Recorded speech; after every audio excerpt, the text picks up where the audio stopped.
warahmatullahi wabarakatuh. Selamat datang di channel kami, Raden Totok Channel, dalam pembahasan lembar hasil observasi LHO bagian kedua. Oke anak-anak, untuk hari ini kita akan membahas lebih lanjut tentang lembar hasil observasi yang kemarin sudah kita bahas di part yang pertama. Kalau ada yang mau ditanyakan, silakan ditanyakan. Bisa langsung WA saya, bisa ditanyakan langsung ke saya juga apa-apa. Monggo, jangan lupa untuk klik tombol subscribe-nya supaya nanti Pak Guru bisa terus-menerus membagikan materi ini dengan baik. Oke, langsung saja. Untuk materi selanjutnya dari teks LHO ini, dari informasi dalam teks LHO itu adalah berupa fakta. Jadi yang namanya lembar hasil observasi itu harus berupa fakta, tidak ada kebohongan, jadi fakta itu sebenar-benarnya ada. Fakta itu apa? Jadi fakta itu adalah peristiwa yang benar-benar terjadi, menunjukkan suatu kebenaran informasi, dan merupakan kenyataan yang tak akan terbantahkan kebenarannya. Kemudian pernyataan dalam fakta juga itu nanti ditulis berdasarkan kenyataan peristiwa atau keadaan yang benar-benar terjadi secara objektif ya. Kemudian interpretasi laporan hasil observasi. Kalau dalam KBBI, interpretasi itu adalah pemberian kesan, pendapat, atau pandangan teoritis terhadap sesuatu. Jadi nanti dalam hal menginterpretasikan sebuah laporan observasi, kita bisa memberikan pendapat dalam sebuah teks ya. Jadi menginterpretasikannya dapat kita lakukan dengan cara meringkas dan menyimpulkan. Cara meringkasnya, kita bahas dulu pengertiannya. Ringkasan adalah pokok-pokok pikiran yang dirangkai menjadi satu dengan tetap memperhatikan isi bagian demi bagian dan sudut pandang pengarang yang akan tetap dipertahankan dan diperhatikan. Langkah meringkas yang pertama otomatis yaitu membaca dan memahami teks. Jadi sebelum meringkas kalian harus membaca dan paham dulu teksnya seperti apa.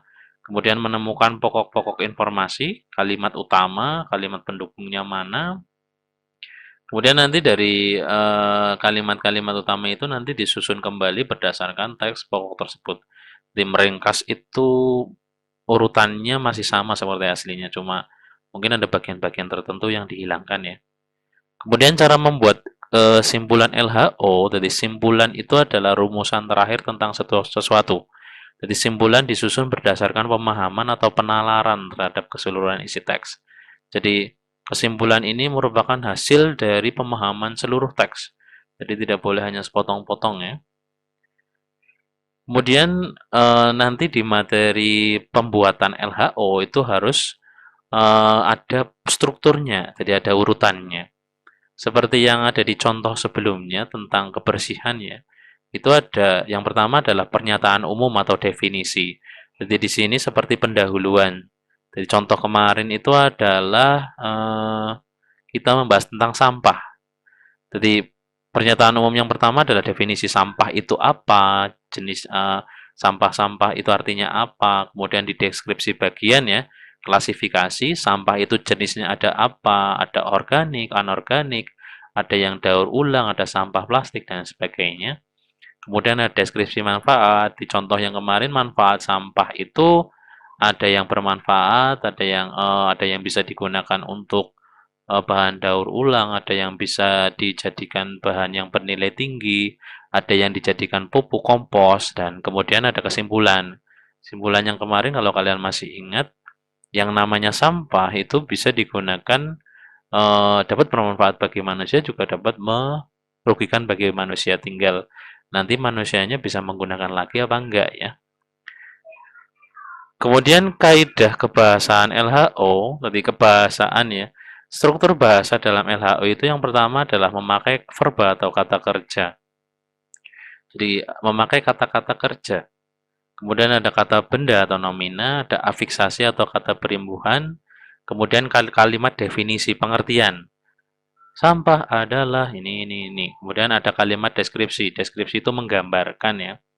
Kemudian kalimat simpleks. Kalimat simpleks itu kalimat yang terdiri dari satu struktur dengan satu verba utama dan kalimat kompleks lebih dari satu aksi atau peristiwa atau keadaan. Jadi atau kalimat kompleks ada dua, kalimat kompleks parataktik ada konjungsi seperti dan atau tetapi atau kemudian ada kalimat kompleks hipotaktik itu apabila karena ketika selain itu setelah itu meskipun sebelum itu jadi teks ini harus ada kalimat-kalimat penghubung seperti itu ya.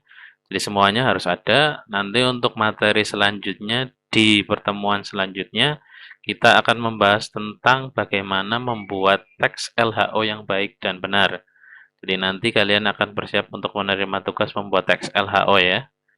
Oke, sekian materi yang singkat ini. Nanti apabila ada pertanyaan atau mungkin ada yang kurang jelas, silakan bisa ditanyakan di eh, lewat WA atau lewat Google Classroom dan lain sebagainya. Sekian materi dari saya. Apabila ada yang kurang, mohon maaf. Yang seikhlas-ikhlasnya. Billahi taufiq wal hidayah. Wassalamualaikum warahmatullahi wabarakatuh.